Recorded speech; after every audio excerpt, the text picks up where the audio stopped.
part of spiritual development is to recognize the satanic tendencies that characterize you and to fully wrestle with them and to integrate them. That's the thing. It's not so much to cast them away, it's to transmute them.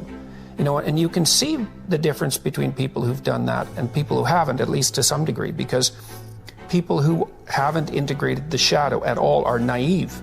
And you can tell that when you look at them, and you can tell that when you talk to them. And because they're naive, they're often resentful as well because they get taken advantage of.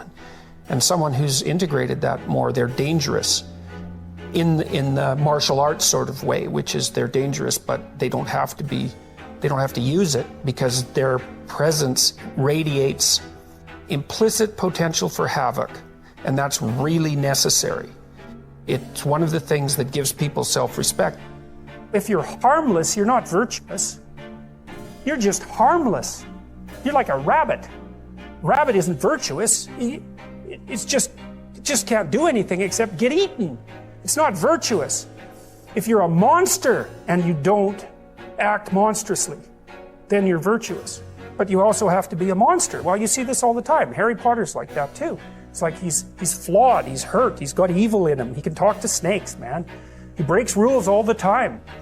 All the time. He's not obedient at all. But, you know, he has a good reason for breaking the rules. And if he couldn't break the rules, him and his little clique of rule-breaking, you know, troublemakers, if they didn't break the rules, they wouldn't attain the highest goal. So it's very peculiar, but it's a very, very, very, very common mythological notion. You know, the hero has to be a monster, but a controlled monster. Batman is like that, you know. I mean, it's everywhere. It's the story you always hear. If you're going to be a fighter, you have to want to win, and you have to want to hurt people. I mean, not for the sake of hurting them. That's what makes you different than an evil person. But you have to have that capacity. You have to develop that. And, you know, that's the step on the way to enlightenment, weirdly enough, because that isn't what people think. People have been fed this diet of pablum, rights and impulsive freedom for so long. There's just an absolute starvation for the other side of the story. There are no rights, technically speaking, without responsibilities. And all we've had for 60 years is a dialogue about rights. Well, that leaves a hole on the other side of the story. And it's a hole that's in people's hearts, essentially.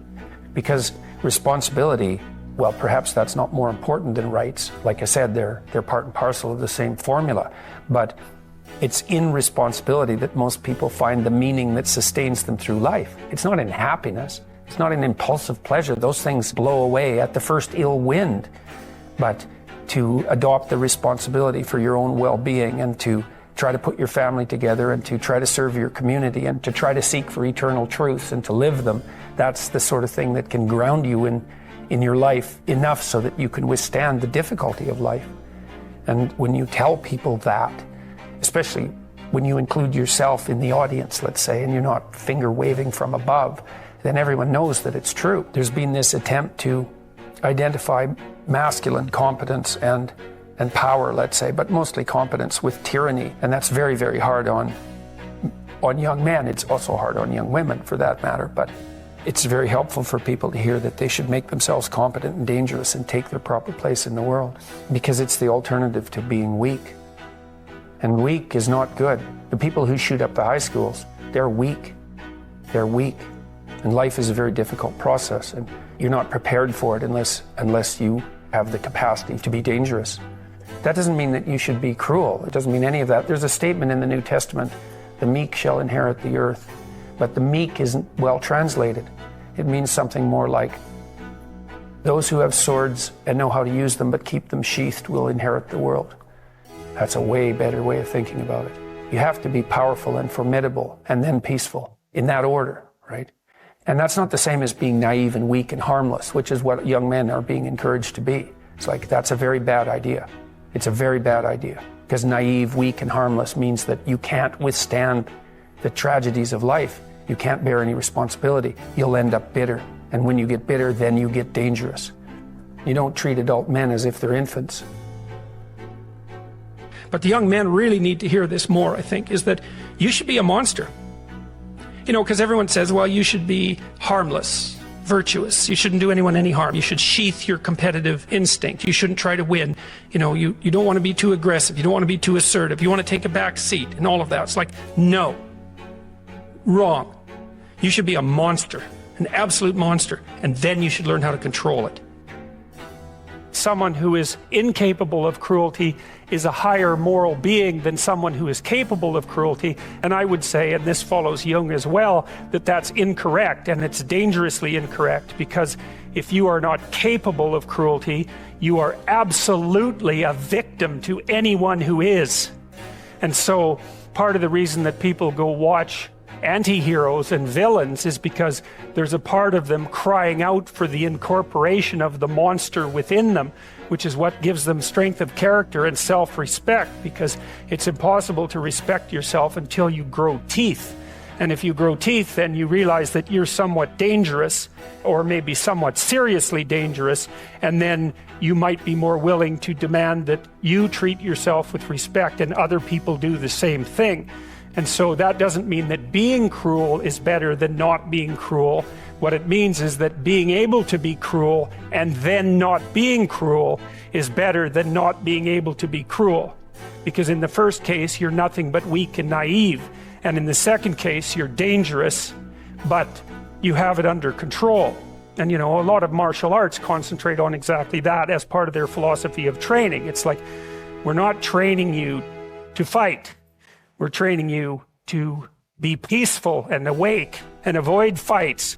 But if you happen to have to get in one, and I guess the philosophy also is that if you're competent at fighting, that actually decreases the probability that you're going to have to fight, because when someone pushes you, you'll be able to respond with confidence, and with any luck, and this is certainly the case with bullies, with any luck, a reasonable show of confidence, which is very much equivalent to a show of dominance, is going to be enough to make the bully back off. And so the strength that you develop in your monstrousness is actually the best guarantee of peace. And that's partly why Jung believed that it was necessary for people to integrate their shadow.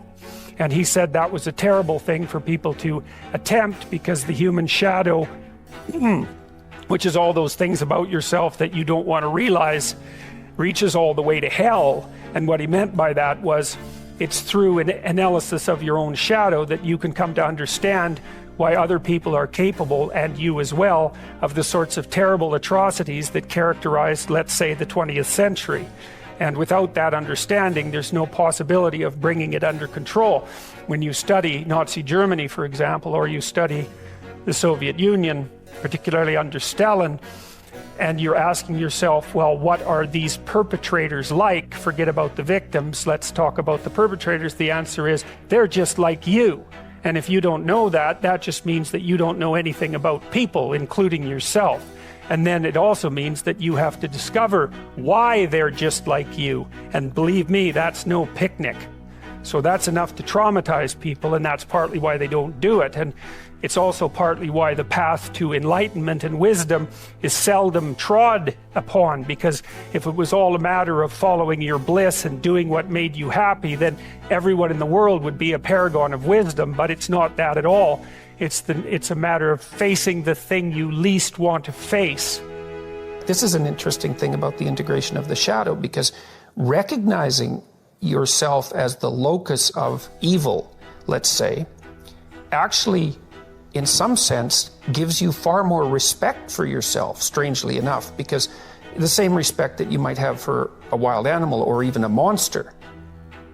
So then maybe you learn to treat yourself differently. Like, I think this is particularly true with regards to the discipline of children. You know, if you know that you're a monster, and that will manifest itself in your life, consciously or unconsciously, and if it's unconsciously, it's not good, then you become better at disciplining children. And the reason for that is that you don't want to expose them to your dark side. And so if they behave and don't provoke you, which means they'll also behave for other people, then the monstrous part can stay in abeyance, and then that's great. But if you don't understand yourself as capable of wreaking havoc, and that can be the kind of havoc that unfolds over decades, right? Because if you're going to abuse a child, it's the primitive form of abuse is the physical abuse. The sophisticated form of abuse is the continual undermining of the child's courage across perhaps their entire life. And that there's a terribly monstrous element to that. And if you're not respected properly by the child, say, you will absolutely take revenge on them. And, you know, in some sense, that's the whole Freudian psychoanalytic story. It's not all of it, but you either have that or it has you. Those are the options. And you don't become safe by being castrated.